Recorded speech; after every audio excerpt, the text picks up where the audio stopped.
Hello people, what's up? In this video I will show you my Sar12C semi-automatic, and I will explain how I set it up and why I did it that way, and also what are the difference to the original one when you buy it. But before we go into it, I want to do a little disclaimer. Although I got these markers from Krämer and I'm supported by them, I will be completely honest. I will tell you what's good about it and what's not good about it. And still want to clear some rumors all around of it and give my best to explain it. So yes, let's get right into it. So this is it. As you recognize at the beginning, this is not the usual Sar12. It has a few different parts on it and is modified by me, which I will explain in a second. But just for you to get a look of it. Yeah, it looks a bit like an AK. That was not intentional, but I like AK, so why not? Let me explain what I did to it. Let's go with the parts of it. I will show you from tip to bottom what this marker has and why this I built it that way. Let's start with the barrel. This is of course a Nemesis barrel, 13-inch Nemesis barrel, which is not the best solution. Krämer and other players recommend to buy it with a 14-17-inch barrel because this has the most efficiency and accuracy. But for the shorter setup, I sacrifice the accuracy if you want to be a little bit more movable. So up to the next, this is a 12-inch or 11-inch, I don't know, just keyboard handguard from Amazon. It costs about 30 bucks, I think. Nothing special, but it gets the job done. On the ground here I have a Magwell AFG style grip. I love those grips, I only use them. It gives me a lot of stability at shooting. Sure, we don't have to deal with recoil in paintball, but still, in my opinion, grips help us just to hold your marker stable and aim better. You may recognize that there is something missing. Normally, it goes down here, the body goes down here with a reefer rail on the bottom of it for bipods, for the best angle of bipods it is. I don't know. But I got rid of it because I have a really short setup on it. And for this setup, this just was in the way and it was not good to hold it. So I cut that off and filled the gap with epoxy and built it new. It came out pretty good, in my opinion. Next thing, the Magwell. As you see, I use T15 V2 mags. Why? Because I love those magazines. And they are smaller. I will explain in a few minutes what problem I have with the original SAR mags, but it's nothing bad. So this is an adapter. It's made from Krämer himself. You just put it in and you can use the T15 mags. Only downside of it is that I have a big gap here. So one first strike is always be in there, and if you change the magazine, it will fall out. I hope they get rid of this soon, but yeah, that's it. It's a bit dirty. So let's go this. This is the pistol grip. This comes now. The first versions you had this usual AR-15 pistol grips. This one is a newer version. There's also a second one for sniper purposes, but this is enough for me. Do I like it? Yeah, because I like it that it is straight. So if you can reach the Magwell, the mag release button with it, with your fingers now, which is good. But what I don't like is that it doesn't have a lot of grip, in my opinion. So maybe I change it, maybe I leave it. I'm not sure at the moment. If you have some recommendations on pistol grips, let me know in the comments. So now let's go on the up. This is my PEG 15 scope cam. Yeah, it is just a Foxia Legend 2 Plus scope cam from Airsoft, and I built it in a PEG 15 battery pack for airsoft guns.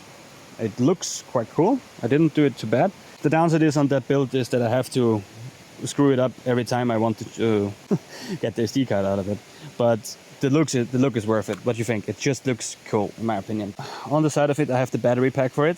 Just make sure that my battery doesn't run out in game when I film my awesome shots. Also, I destroyed the battery of the camera itself, so I just have to run it that way. And just move around again. This is my love. This is my T1 micro T1 airsoft $80 clone red dot scope. I call it a scope because I do scope things with it. Yeah, not really. It is a very reliable and very light and small red dot. I'm sure you can see it. A lot of people use those, not for sniping, of course, but for my purposes and the way I play. This is perfect. I have another red dot.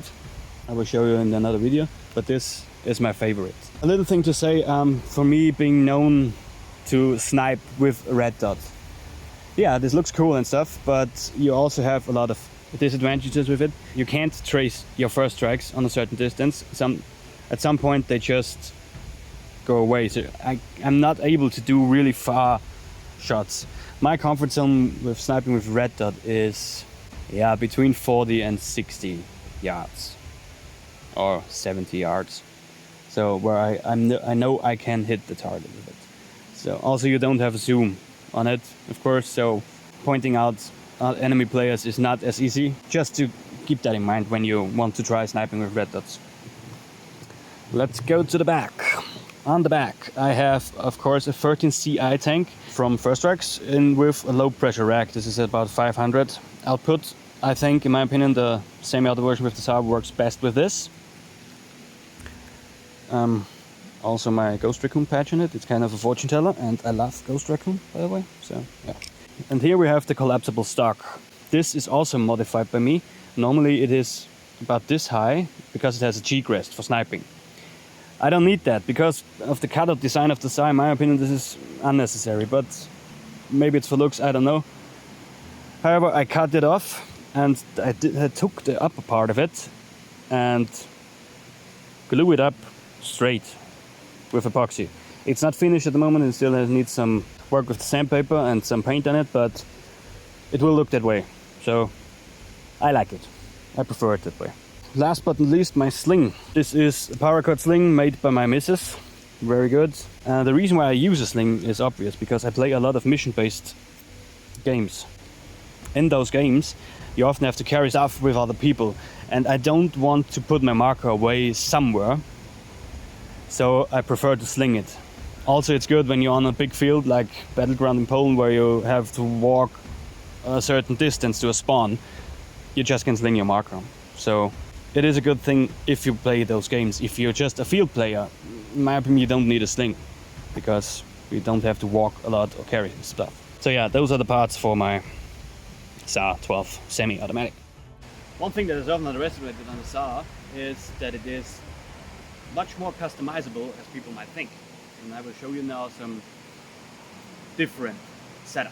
Okay, so you can have it in a long version, which is DMR-like if you want it, with some barrel extension and the bigger magazine, which is good for going prone.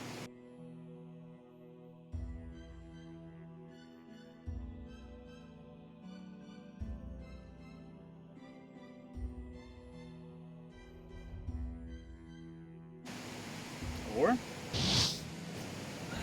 as a CQB version.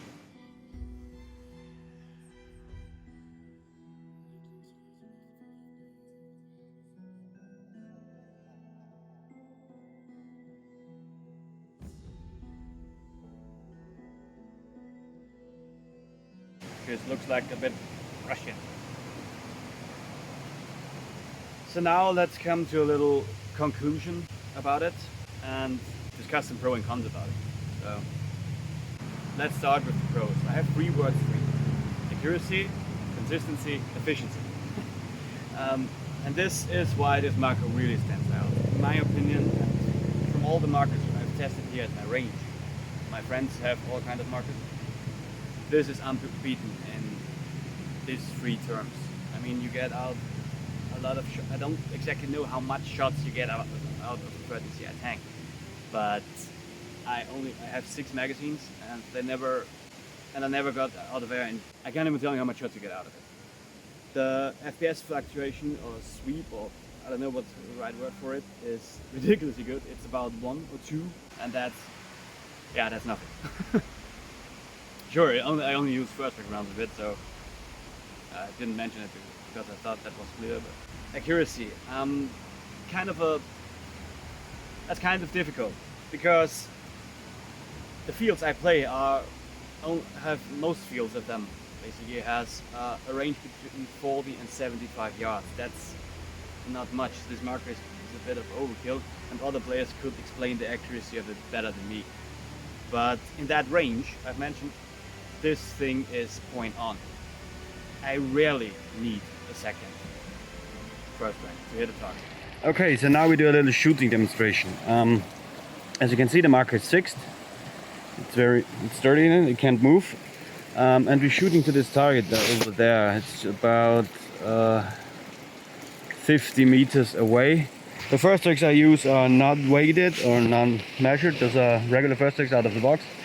They are from the battleground field in Poland, and they are about a year old.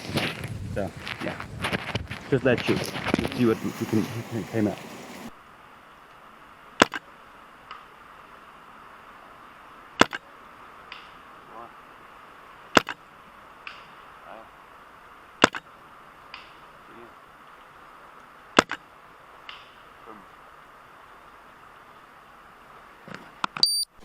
Good.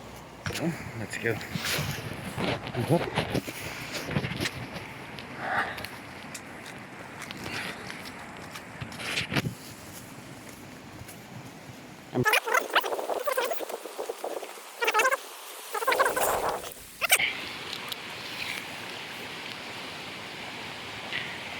Not zeroed, but I have aimed at this position, so yeah. This is the grouping, and those are separated from one another about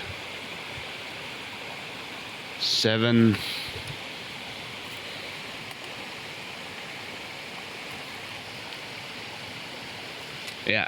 centimeters. Pretty accurate. That's it, and that's all what accuracy is for me. So yeah, in my opinion, this is the most accurate marker, even the semi-auto. You have a lifelong warranty on it, which is nice. It's easy to clean. You just pull out that pin here, pull out the engine, whatever you use, go through this, go through the bell and the upper receiver if you want with a squeegee, and wipe off the cloth with the bolt with a cloth. Yeah, so that's all you have to clean, and that's it. Very good to clean. Of course, you have to remove the pressure of it. It's also very silent. Although the Nemesis barrel is, in my opinion, not the quietest barrel, this marker is very quiet. So you can do ambushes and sneaky stuff perfectly with it.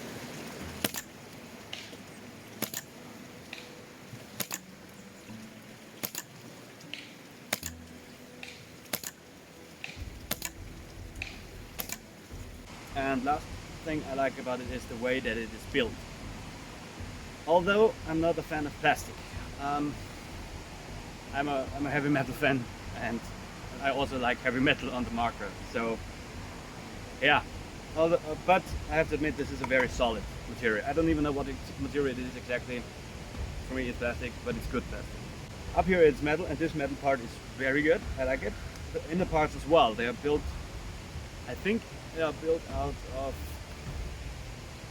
I don't know the English word, but a very high-ended metal material. Sorry. Yeah, it is rock solid. So definitely an A+ on building quality. So now to the cons. First off, the price. Yes, it is expensive. It costs about $1,100 and about 1,000 euros, I think, when you buy it from Krämer itself. When you buy it from Germany, or for Germany, the price gets up because you have to pay for the stamping. In Germany, this is some kind of weapon, and it needs special marks. So in Germany or Europe, it's a bit more expensive. So yes. But the thing about it is that if you buy another marker, you do, and you ever do, buy additional parts. See, you buy a better barrel, you buy another tank, you buy magazines, you buy handguards, grips and stuff. You all buy that. But the thing is, in this $1,100, you have a lot of these things in it. You don't have to tune it as much as you have on another model. Another downside, which I completely understand to other people, is it's not handy. And let's be honest, you can't do anything about it because the body, the lower body here, is very long. So making it handy is a very difficult task. I have tried it a lot and you don't get it as movable as you may have on a short T15 setup. But after all, it's not made for that. It is a sniper marker and I just Frankenstein it. So yes. So the next thing is, although it is easy to clean, you have to put a lot of time in it to make and keep it working. I don't know how to explain it.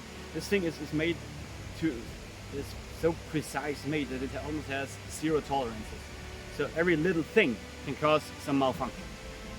And you as a player have to know what to do when the malfunction occurs. And that's a big no-go for some players to completely understand it. In times where the EMF 100 is out and it works just fine without doing anything, people want that as well for that expensive marker. It's definitely not a plug-and-play marker. You have to be willing to show, you have to be willing to learn what to do with it. So another thing is the weight. First off, weight is not a matter for me in paintball. I'm not in that, yeah, my marker has to be the lightest setup just because I prefer it. For me, a marker can have a little bit of weight because I want to feel it in my hands. So for me, not an issue. For a lot of people it is, and I understand it, because if you are a person who don't want to lift very heavy, this might not be the right marker. Next con for me is the original magazine. Those are the new Blackjack mags. They fit, I think, 20 rounds, 21st rounds in it. Not capable of round balls, forget it. But that's not the problem. They work good. They had a few problems at the start, but now those are good and perfect. They are built to set it straight on the ground when you go prone, and also maybe to get some 50 count look, whatever. The problem I have with them is to carry them. It is almost, yeah, like 1.5 as big as a T15 magazine, and if you want to carry around 5 or 6 of them, I can imagine you have a lot of stuff hanging around you. And I'm not a person for that. When I have my sniper setup, I carry 4 mags of them. That's all. And an additional bag of first aids to reload them. I know from people they are walking around with a lot of magazines. If they want to do it, for me it's a no-go. It's just too heavy and bulky to move around the bushes and branches. So, my opinion on that. The last but not least, the waiting time if you order something like this. I have waited 4 months for it. And for some people this is annoying and frustrating. Yeah, again, if you pay a lot of money, you want your marker now. Think about it. That's it. If you would have a company, or if you have a company, and you're the only employee of that, and you have built a lot of markers for a lot of people in the shortest amount of time, you too would struggle with that. And that's the point. Krämer is one person, and he does everything alone.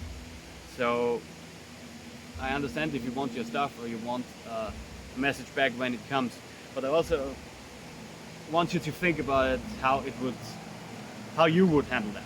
Just keep it that way. That's it. That's my review on my semi-saw. There will be another review on my bolt action, of course, just to have both versions in one pack. I hope I could get rid of a few rumors and talking about the Sar12 and what it is all about.